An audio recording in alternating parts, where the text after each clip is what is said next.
Hello, dear students. I am Samir Velankar and I welcome all of you to this another video which is on the topic transaction management. Let us see more problems that can occur in concurrency control. What problems can occur when multiple transactions execute concurrently?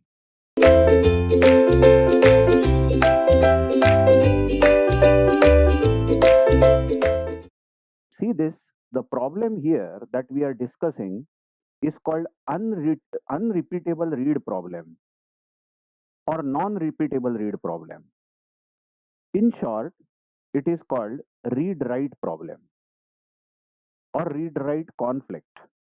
See, it's very easy to find whether there will be a read-write problem in the given schedule.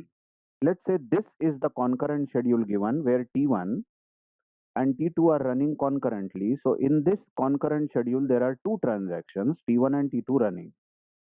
And observe that there is a read operation on data item A done by transaction T1 and there is a write operation on the same data item A done by transaction T2.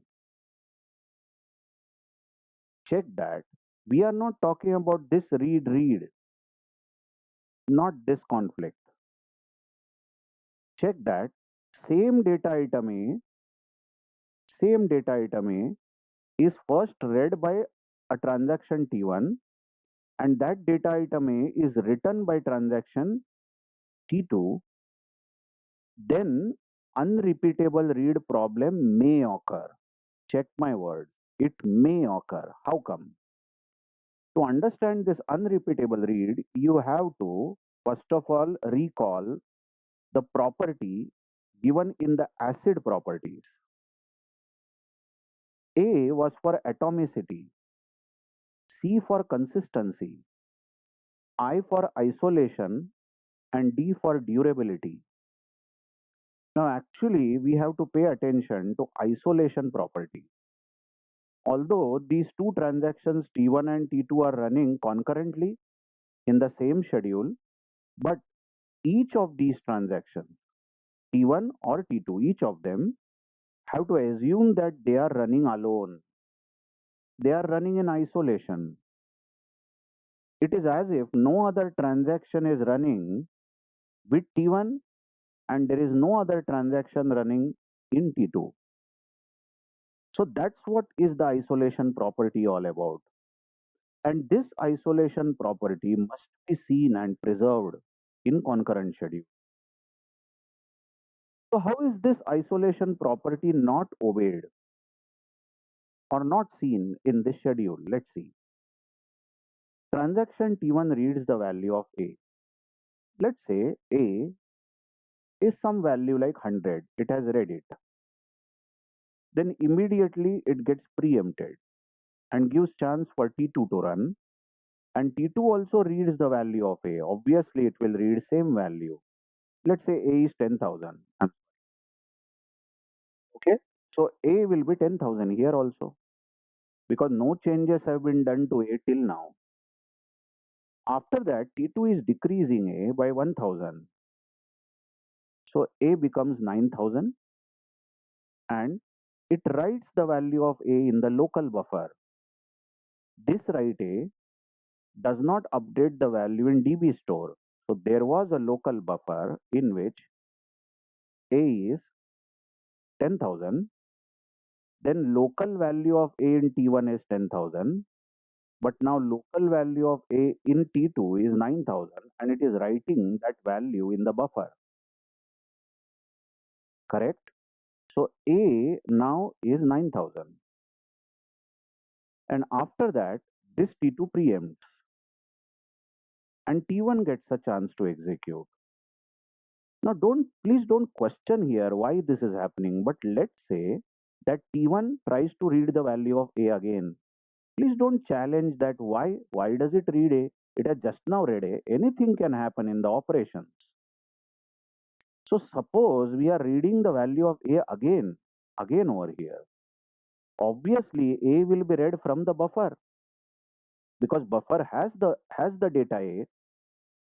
And look what value does T1 get? T1 gets 9,000 as the value. Correct? Here comes the big point.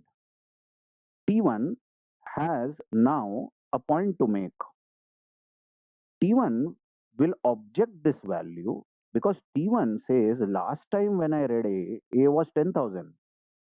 And then look here, during this period, it did not change the value of A. Its local copy was not at all changed. And suddenly when it read the value of A again, it had some new value of A. But then how can it happen? Because T1 is assuming that it is running alone. If it was running alone, then last time when it read A was 10,000 and it did not update it. And now when it reads A again, it has got some new value of A. How come this new value of A is there if T1 was running alone? That's our assumption in isolation, isn't it? Isolation property will be violated here. We don't want that. I hope you are understanding. All these things have been discussed over here, have been written over here. You can pause the video and just check how the isolation property of acid properties is not satisfied due to unrepeatable read. Correct? And unrepeatable read occurs if you have read operation on one data item A in one of the transactions, and then there is write operation on the same data item by some other transaction, then unrepeatable read problem may occur. May occur, I am saying, because if there was no read like this over here, and if this particular transaction continues with some operation like A should become A multiplied by 10, let's say, then it will have its original value that it had read and it will update that value. It won't get that new updated value 9,000, which I said few minutes back.